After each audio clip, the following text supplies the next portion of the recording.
The truth is that a lot of us will put up with a lot of misery for things that we think will make us happy. And that's sort of one of the core underpinnings of this philosophy of happiness I've developed, is that we can justify an intense amount of misery because we think that there's going to be a pot of gold at the end. And unfortunately, it's a ideology that is so harmful, not only to ourselves, but to the ways in which we internalize it and then perpetuate it in our culture as well.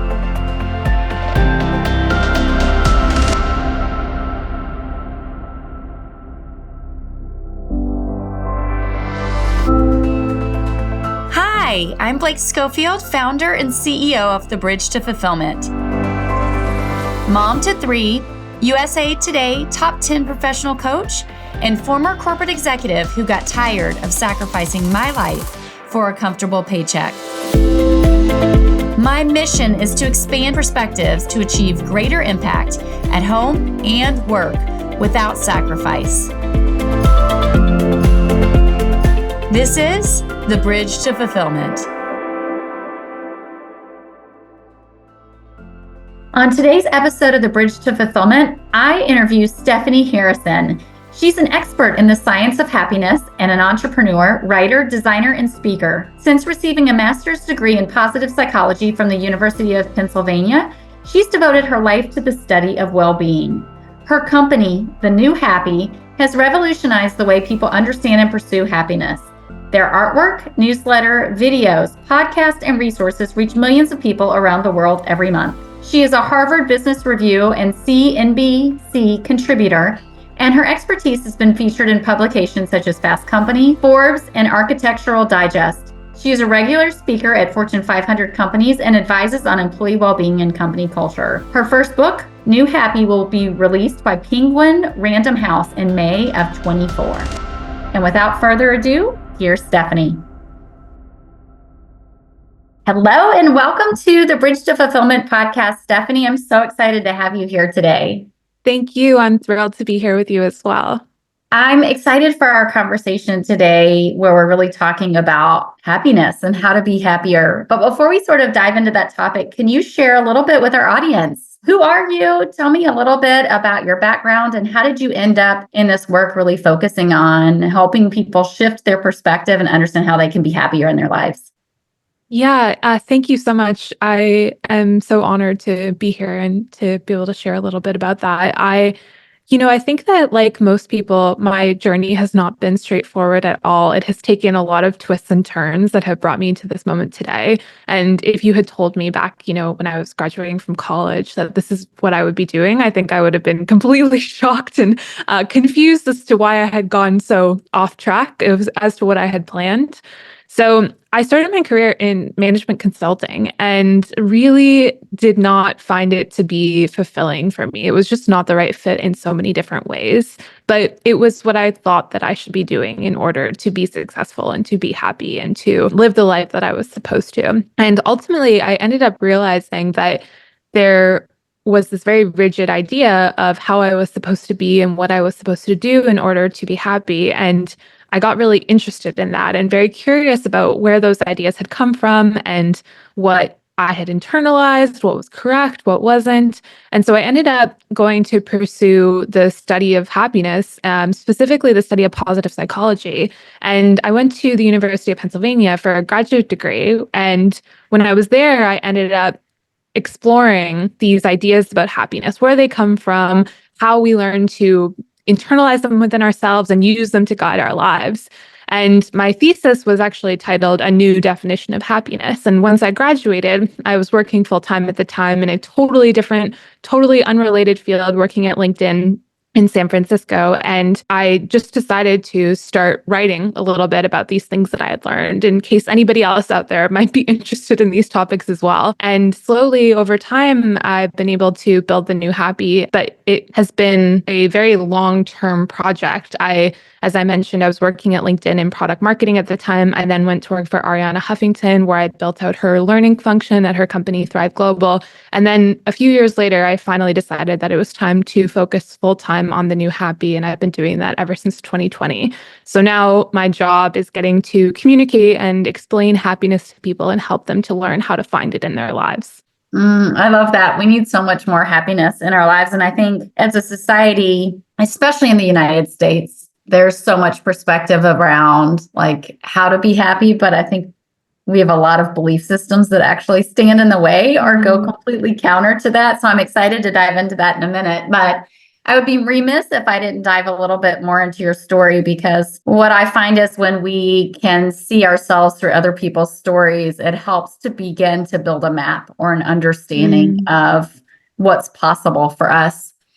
So it sounds like you, like me, grew up, you had this perspective about what you were going to do. You found yourself in this career, and there was something in that process for you that felt broken or caused enough disruption in your life that you were willing to start to challenge what you believed. Can you share a little bit about what that was? Because I find we all have some form of breakdown or tipping point or something that happens that causes us to create that change. And often we're telling ourselves things as that's leading up to it, like, well, I should be happy and I should be grateful, and all of these things that actually are the things stopping us from creating the change or prolonging our suffering. So would you mind sharing a little bit about what was that? What were you experiencing as you were in this career that you thought you would be happy in? And what was that progression like for you that then led to this change? Yeah, I think that I had a series of events that helped me to realize it, but I would say that I definitely went kicking and screaming. It was not something I was open to at the time, and really continually had to keep getting kind of hit in the face by things in order to actually come to the realization that I described. So for me, it manifested in a number of different ways. I developed all sorts of physical health issues that I had never had before and could not find any sort of solution to them, no matter how hard I tried.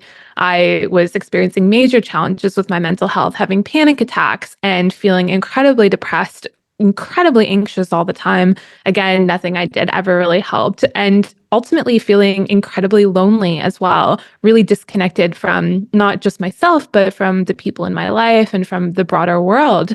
And it was all of these things finally kind of providing me with these messages and understanding that slowly and eventually helped me to realize that perhaps the instructions I had been given were wrong. Perhaps it wasn't something that was wrong with me, but that I was simply pursuing things that weren't actually making me happy, because they're never going to make me happy. But that realization took a few more years and a lot of study to be able to actually put into words. At the time, I was mostly just concerned with how do I find a way through this and how do I get out of it so that I can stop kind of existing in this state of misery all the time.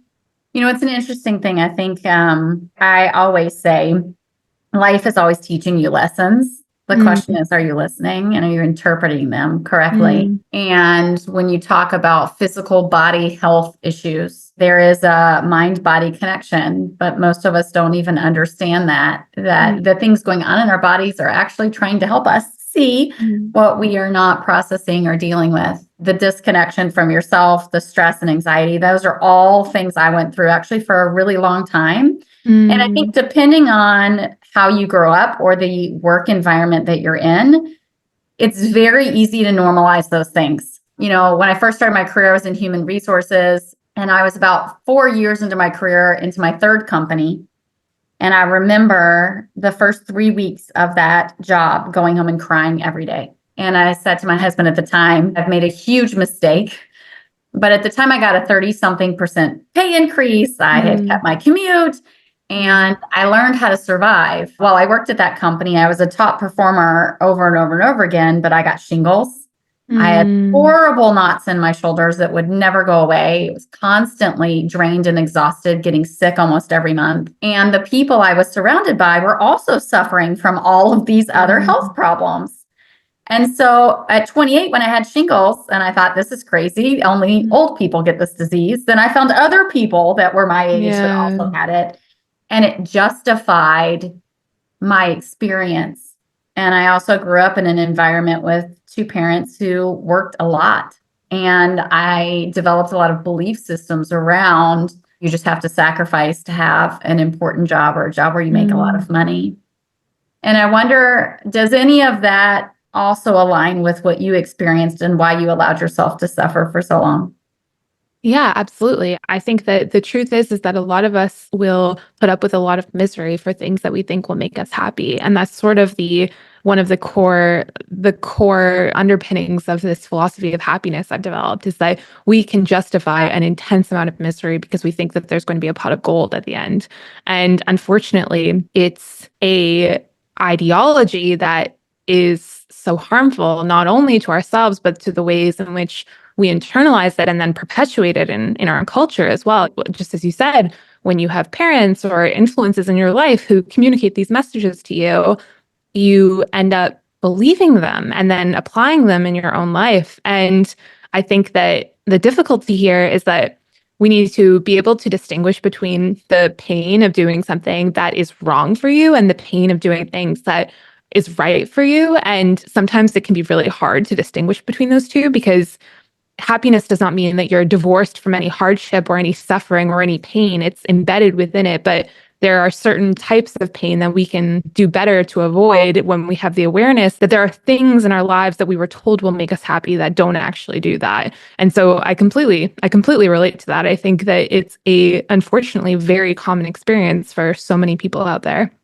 hmm And unfortunately, I think so many people never get out of that. And they work their whole lives doing things where they believe it's the only path to make money, or Mm, it's the only way they can achieve the retirement or take care of their family or use their skills. And I see so much when I look at our society, so many health issues, so much dissatisfaction with people's jobs. Even when you look at the level of, thank God it's Friday drinking, that is the society we have. So much of that is trying to reward ourselves for living lives that we really are not fulfilled or not happy in. And I've come to understand how pervasive that is, and also that it's completely unnecessary. And it's an mm, amazing thing to be able to share that story and share that experience with people who may never have experienced anything different. So mm, when you say there's a difference between the pain of doing things that are not going to make us happy and maybe the pain of doing things that are in a path that will, how could somebody begin to learn to distinguish those things for themselves? I think there's a really important distinction that also gets missed a lot in our culture, which is that doing things that are difficult and challenging is not a bad thing. And it's actually, in fact, a really good thing. And I think that we have come to equate ease with happiness and ease with the right thing. And I'm sure that you've experienced this many times in your life and in your career as well. But most of the most meaningful things that I have experienced in my life were very difficult in some ways because that's actually where meaning and purpose come from, is from overcoming challenges and from learning to look at those experiences that we might not have asked for in a new and more distanced perspective that helps us to understand how it helps us to grow or contribute to the world or otherwise become more of who we are capable of being. And so the opportunity is identifying where can we avoid the pain and suffering that is not necessary, right? We don't have to put ourselves, for example, as we were just describing, through a job that leads to health problems if there are alternative jobs out there that would not bring about that pain and that suffering for you. If you have that opportunity, if you have that choice and the privilege to do so, then that's a choice that will help you and to support your well-being.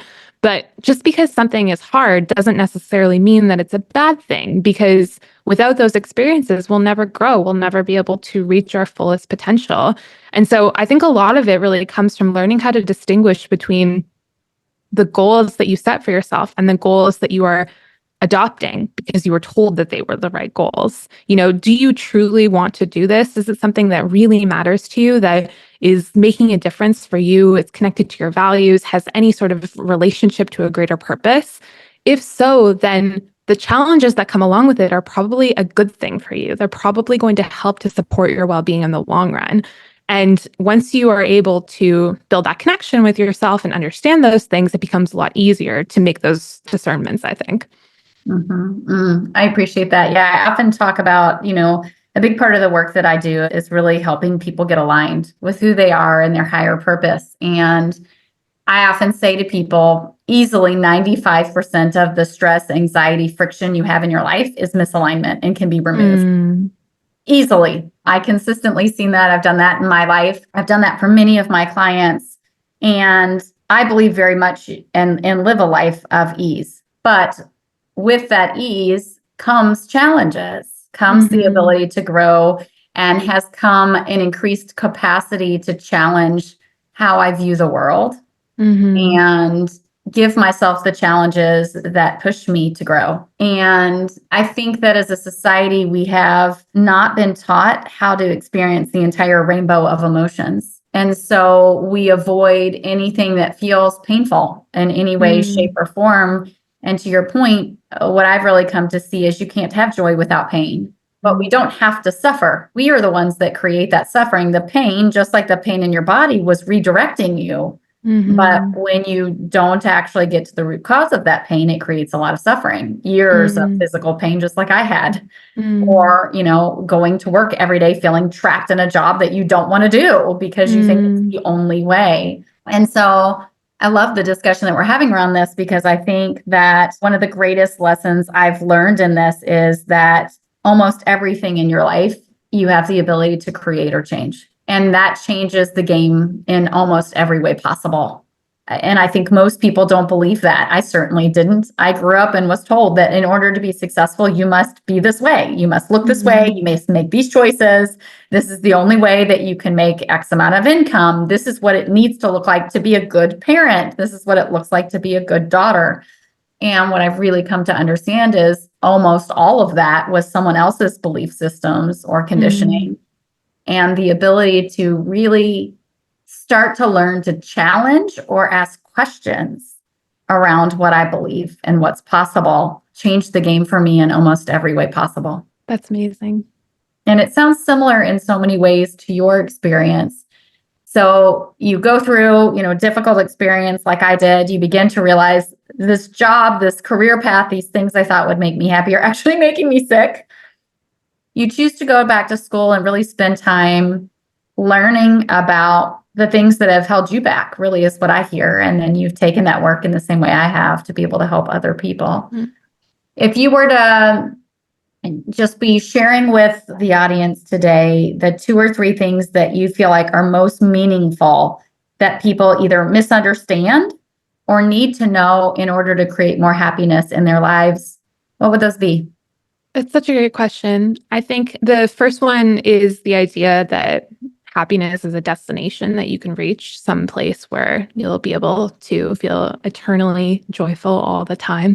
I think that while we can recognize when we say it out loud like that, oh, what a juvenile idea, or that's so silly. I think that unfortunately we still do hold on to that in our deepest being, this feeling that if I can just get all the pieces together, if I can just figure out everything and get my to-do list done and get this goal achieved and all that, then one day I'll be happy.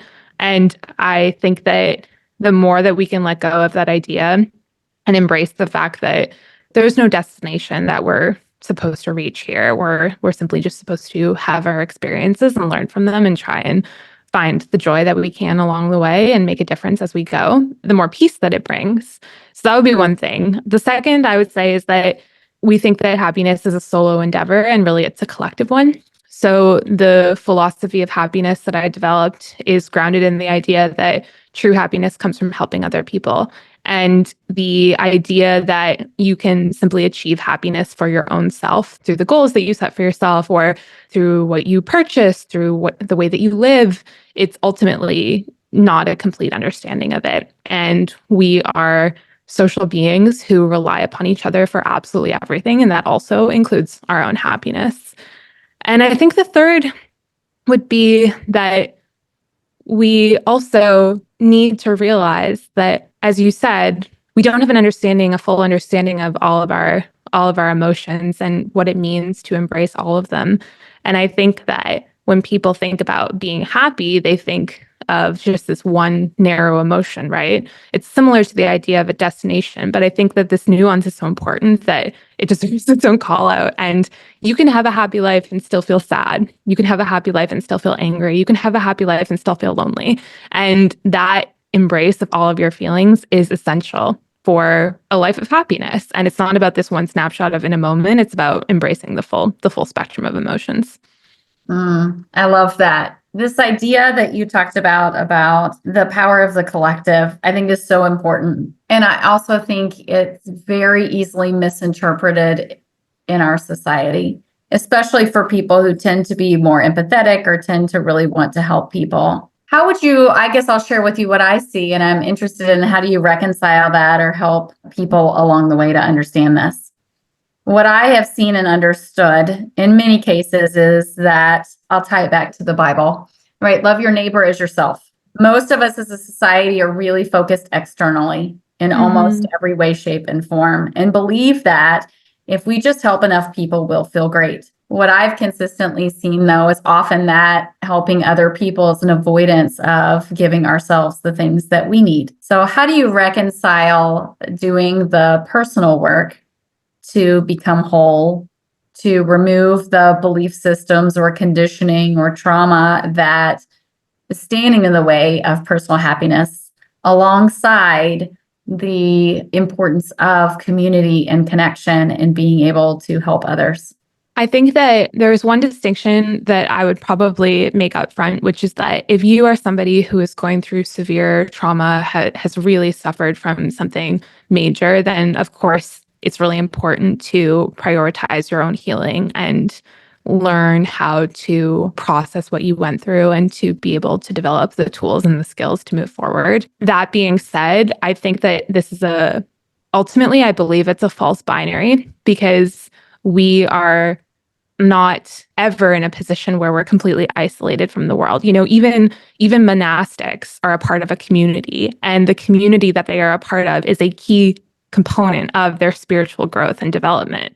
And it's through giving to the other people in their community that they further their own spiritual personal growth. And the same is true for us. We are all embedded in a community right now. So there's actually no way to separate ourselves from other people, both on that communal level, but also on a very base physiological level as well.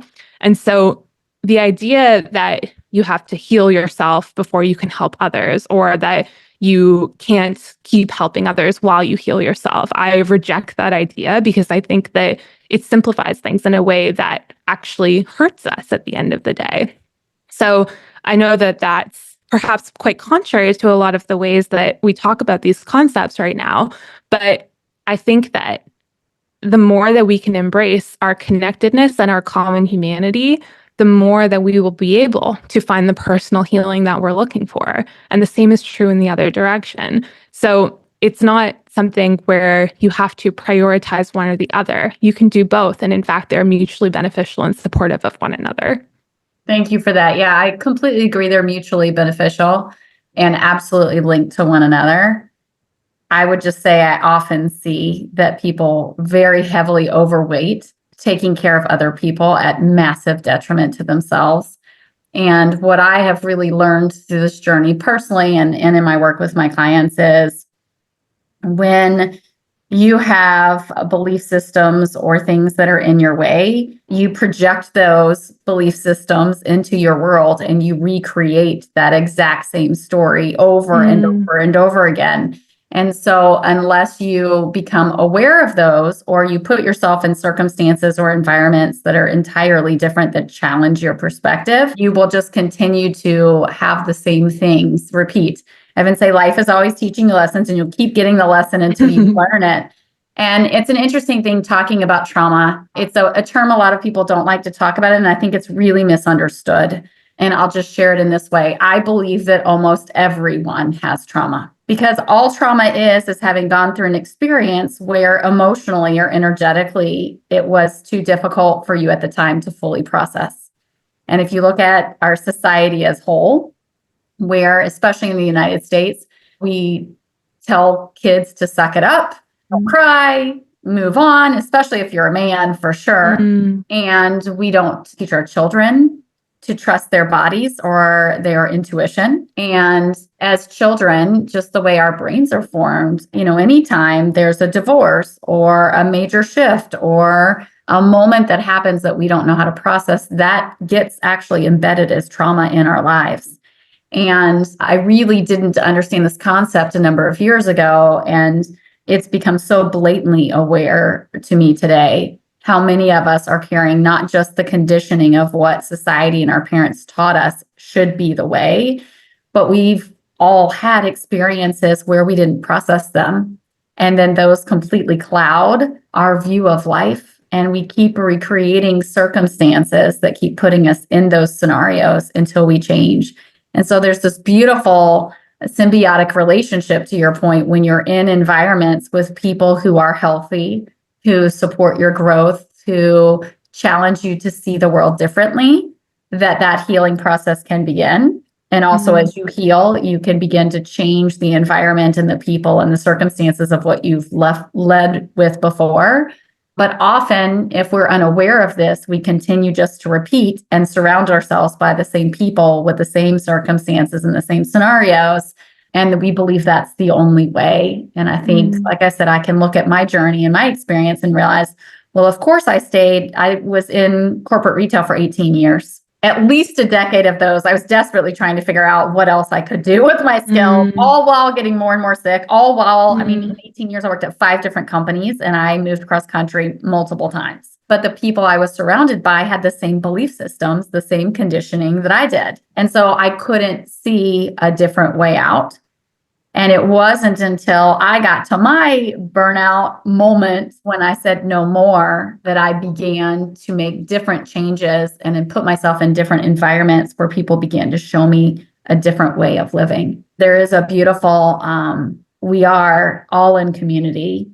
Even when you feel like you're alone, I promise you, you aren't. It's probably because you're isolating yourself and you believe that the circumstances you're dealing with, you're the only one. And I have found over and over again that to not be true, and that absolutely being able to give to others can be one of the greatest boosts. But I often find those who need the most are giving far more to others and giving very little to themselves. And that balance has got to be there in order for, like, from what I've seen, true fulfillment, true happiness, true health. Yeah. Thank you. Thanks for sharing. It's really, really amazing to hear about that. Thank you for allowing me to share that. This has been so much fun to chat about. So you tell me a little bit about New Happy and what you've got going on there and how the audience can learn more about the work that you've done and what you've learned to be happier in their lives. Oh, yeah, of course. So my company is called The New Happy, and we produce content and educational resources and other tools for people to help them to find happiness in their daily lives. And so do that in a number of different ways through our artwork, which is available on Instagram and all other platforms, through different tools. We have a daily newsletter, a daily podcast, all sorts of fun ways. So depending on how you like to learn, how you like to process information, we try to meet you wherever you are. And I also have a book coming out where I explain the full science of happiness and the philosophy that I've developed. So really just simply seeking to find ways to help people to find a little bit more joy in their days, to learn how to cope with their emotions in more meaningful ways, and to tap into their purpose and make a difference in the world. I love it so much. And it's funny, as you were talking through that, I was like, oh, I have a new question for you, which is sometimes the way my brain goes. I believe and have seen that as we as individuals start to challenge and push the viewpoints that we've had about what's possible for our lives. And I think that happens as you start to do some of the work that you are helping people with. It often can be met with some challenges with maybe some of personal relationships or the people around you who don't understand some of the shifts or changes that you're making. Have you actually experienced any of that and or have experience with that? And if so, what advice would you give to people who are really looking to better themselves, who may be facing some of that friction or challenge as they're making those changes? Yeah, it's such a great question. I think that, as you said, it's almost inevitable. And going back to a little bit about what you described about the patterns that we get stuck in, it's just human nature to get stuck in patterns. It has nothing to do with you being bad or being flawed. It's just how we're designed. We want to revert to our simple way of being that we know is reliable and will keep us safe. And so those patterns can also extend relationally as well. And you end up getting caught in these dynamics that eventually you might discover are no longer serving you. And so when one person makes a change in that relationship, then obviously the other person can have reactions where they feel like you're disrupting their safety or what matters to them or getting in the way of their values. And so I think that if I was advising somebody who was in that situation, I think I would counsel that it's really important to listen to what you feel is right on the inside. It's such a cliche, right? Follow your heart, but it's a cliche for a reason because it's true. You're the only person who knows what's best for you because you're the only person who has the internal feedback system of your emotions and your feelings to be able to help guide you. So no one can do that for you, which means that you have to take responsibility for what you are learning about the choices that you're making and how they are affecting you and your well-being.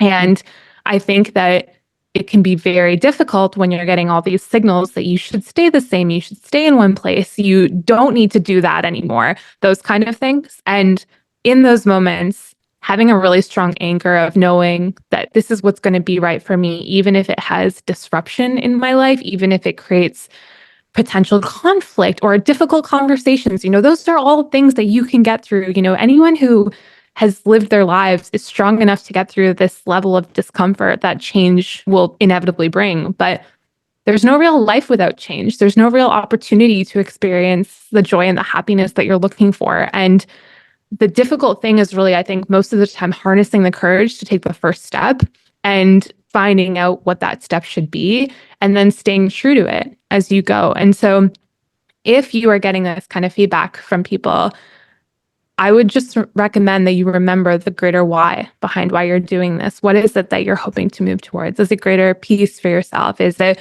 the ability to wake up in the morning and feel a sense of joy? Is it the feeling of going to bed at night and feeling like you've made a difference in the world?